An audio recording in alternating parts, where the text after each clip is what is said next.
eu sou a Carolina Azevedo, sou professora de Química e hoje vamos conversar um pouquinho sobre radioatividade. Está começando mais um Cai no Vestibular.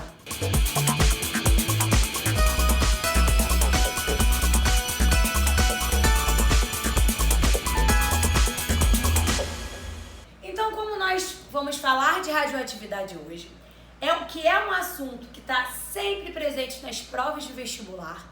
É um assunto que a gente pode trazer muito para as descobertas dentro da química. Radioatividade é um assunto em que eu vou conversar com você sobre emissões de radiação.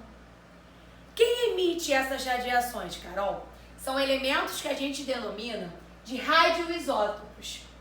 Radioisótopos são elementos químicos que possuem um seu núcleo muito instável. E para tentar estabilizá-lo, eles emitem radiação para fora do núcleo. Essas radiações, elas são colocadas para fora em forma de partículas, que a gente denomina de partícula alfa, partícula beta e partícula gama. Antes da gente entender como essas partículas funcionam, lembra que um átomo é constituído de núcleo e eletrosfera. Dentro do núcleo eu tenho prótons mais nêutrons. Na eletrosfera eu tenho os elétrons. A massa de um átomo, que eu represento como A, é o somatório de prótons mais nêutrons. Ou seja, é o somatório do que eu tenho dentro do meu núcleo. O elétron tem massa desprezível. Então imagine que eu tenho um átomo com um núcleo muito instável, cheio de instabilidade. Ele vai começar a emitir partículas voluntariamente ou involuntariamente com a ajuda de aquecimento, de calor, de choque com outras moléculas. Eu vou começar ali a ter a emissão dessas partículas. Quando um átomo emite uma partícula alfa, o átomo está colocando para fora, na verdade o núcleo está colocando para fora um número de massa de 4. Cada partícula alfa leva com ela 4 em número de massa e 2 em número atômico. Opa, o que é número atômico, Carol? Número de prótons.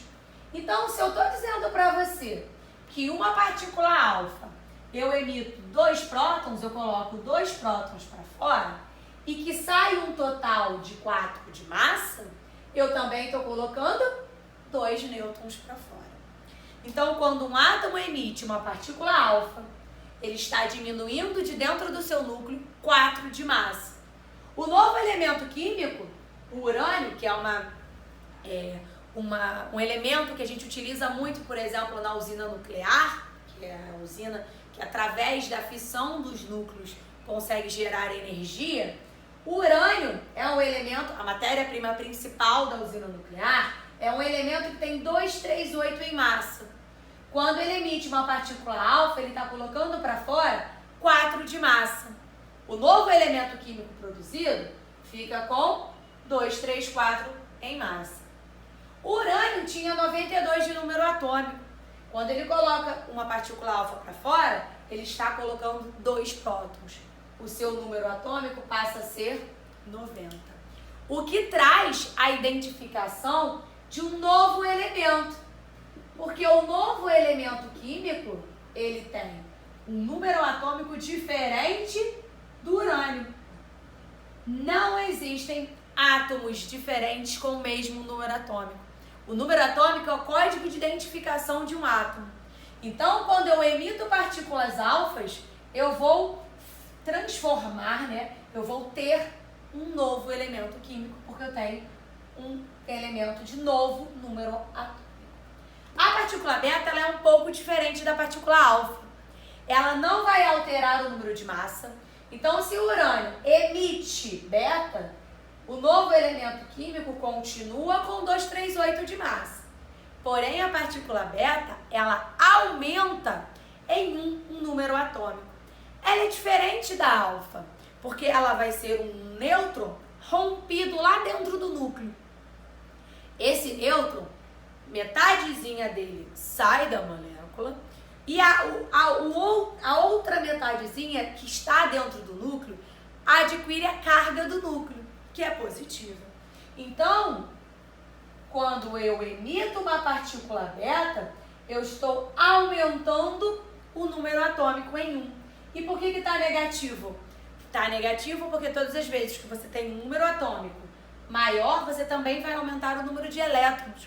Lembra que no estado fundamental, próton é igual a elétrons em números. Então, eu também tenho um número atômico diferente, transformando-o em um novo átomo, um novo elemento. Tudo bem? E aí, eu quero só dar uma dica. Todas as vezes que aparecer para você emissão, o núcleo está colocando para fora. Eu estou jogando para fora aquela radiação. Quando eu digo bombardeio, o núcleo está recebendo aquela partícula. E aí você teria o aumento da massa e não a diminuição. A nossa última radiação é a radiação gama. Ela é totalmente diferente das duas.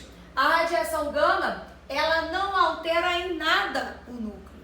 Ela não altera a massa, o novo elemento químico continua tendo 238 em massa, e não altera o número atômico. Então, o novo elemento químico vai a 92, ou seja, o mesmo elemento químico. A radiação gama é como se fosse um sopro. Ela não leva nada de dentro do núcleo, mas ela é a radiação que tem o maior poder de penetração. Aqui está a ordem crescente de força de penetração. A radiação alfa, ela consegue ser parada em uma folha de papel. A radiação beta, ela consegue ser parada numa porta, por exemplo. Mas a radiação gama, ela só consegue ser interditada com aço ou chumbo, metais pesados. Lembra do acidente de Chernobyl? O acidente de Chernobyl foi um acidente que aconteceu na usina nuclear de Chernobyl. O local do acidente hoje tem uma cápsula de proteção com mais de 3,5 toneladas feitas de aço, principalmente com o metal chumbo, porque é um metal pesado e impede que essas radiações se espalhem pelo ambiente.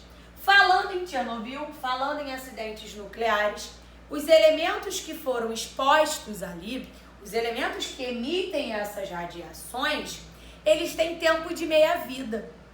Essas radiações é o que causam mutações genéticas, é o que causam problemas para o ambiente. Esses elementos que emitem essas radiações, eles não se decompõem rapidamente. Eles têm um tempo necessário, um tempo específico para a sua decomposição, que a gente chama de tempo de meia-vida ou tempo de desintegração. O tempo de meia-vida é o tempo necessário para que a massa daquele radioisótopo se reduza à metade. Então, por exemplo, o césio, que foi o elemento que causou o acidente de Goiânia, depois dá uma olhada, assunto muito importante para os vestibulares. O césio, ele tem um tempo de meia-vida de 30 anos. O césio tem um tempo de meia-vida de 30 anos. Isso quer dizer pra gente que de 30 em 30 anos, a massa restante do césio se reduz à metade. Então, imagine que eu tenho 1 grama de césio naquele momento do acidente. Depois de 30 anos, eu vou ter meio grama. Depois de 30 anos, novamente, eu vou ter 0,25. Nesse exemplo, se passaram 2 tempos de meia-vida. O tempo de meia-vida é o tempo necessário para que a massa se reduza à metade. Tem uma formulazinha que a gente utiliza para calcular essa massa final.